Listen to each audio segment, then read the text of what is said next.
Hi అందరికీ good morning. నేనైతే ఊరు నుంచి అదేనండి షిరిడి నుంచి వచ్చిన తర్వాత నేను నార్మల్గానే ప్రయాణం అంటూ చేసి ఆ రోజు మొత్తం ఇక నిద్రపోతూనే ఉంటాను. నిజంగా చెప్పాలి, నేను మొత్తం ఆ రోజు మొత్తం ఇక నిద్రపోతా. ఒక్క పని కూడా ముట్టుకోను, అసలు ఏం అర్థం కాదు.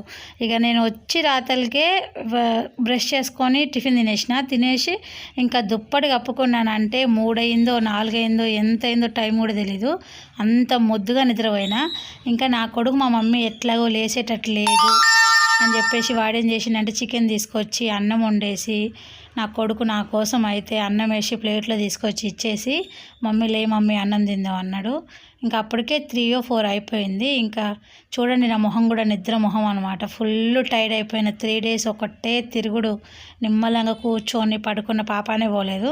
ఇంకా మొత్తానికైతే నా కొడుకు చేసిన చికెన్ కర్రీ అండ్ రైస్ అయితే బాగా కడుపు నిండా తినేసాను అనమాట. వీడియో అయితే ఇది నచ్చితే like, share, comment, subscribe. Bye.